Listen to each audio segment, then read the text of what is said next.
Pakinggan niyo ang mga mabuti kong sasabihin sa inyo. Dahil sa oras na ito, ibabahagi ko kung paano ko hinarap ang panganib ng cancer sa atay at kung paano ako tuluyang gumaling sa loob lamang ng isang buwan. Lagi kong binibigyan pansin ang pananatili ng malusog na kaugalian sa pagkain, pagsasanay ng isang siyentipikong pamumuhay at regular na pagsusuri ng medikal 2 beses sa isang taon.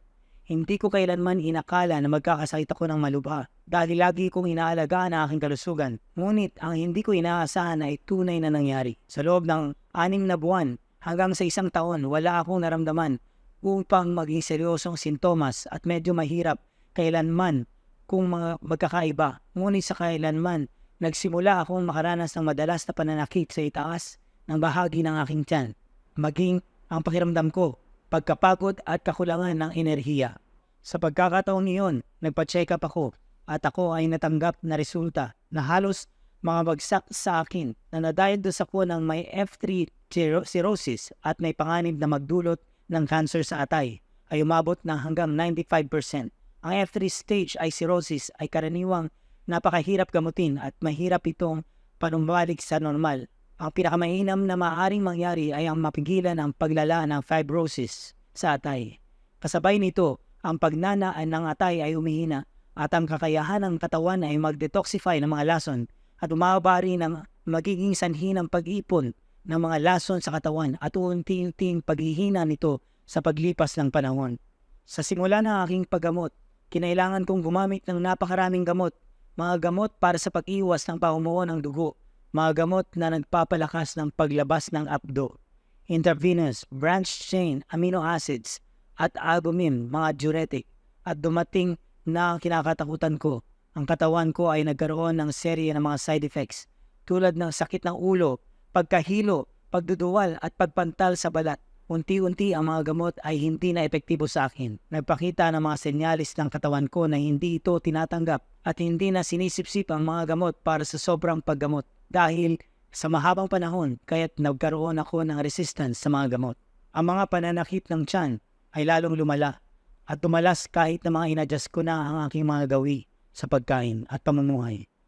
Walang senyales ng pagbuti ang aking kalagayan at pananakit lamang ng aking mga natitirang pagkakataon.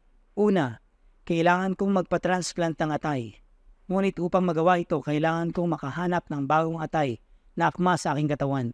At ang gastos nito ay napakamahal. Halos hindi ko kayang bayaran. Ipagpatuloy ang mga inom ng gamot, gaya ng ginagawa ko ngayon. Ngunit tiyak na haharapin ko ang cancer na atay. Nawalan na talaga ako ng pag-asa.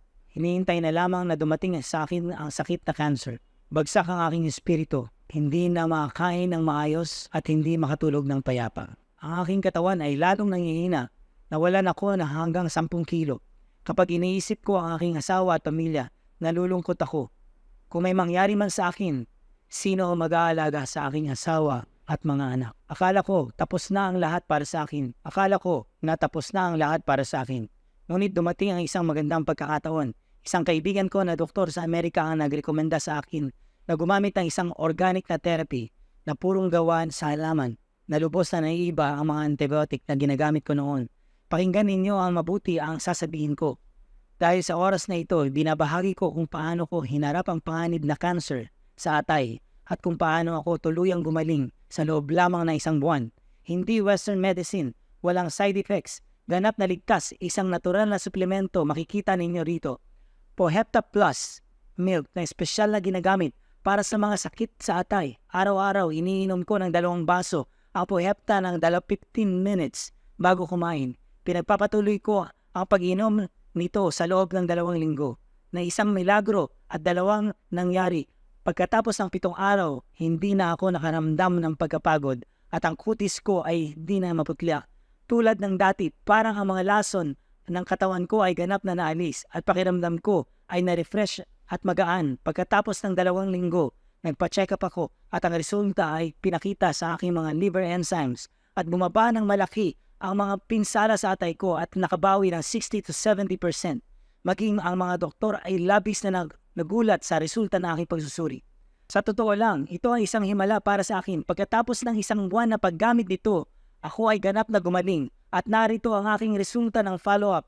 Ang resulta ng pagsusuri ay nagpapakita ng walang likido sa tiyan, bumaba ng normal na antas ng liver enzymes ko at ang paggana ng aking atay ay nakabawi ng 85%. Sa buong nakaraang taon, hindi ko pa nararamdaman na kasing lakas ko, kasing tulad ng ngayon. Totoo ng pagkatapos maranasan ng sakit, mas nagiging mahalaga ang buhay para sa atin.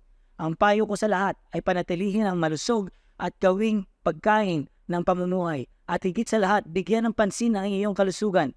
Mas mainam ang kalusugan kaysa paggamot.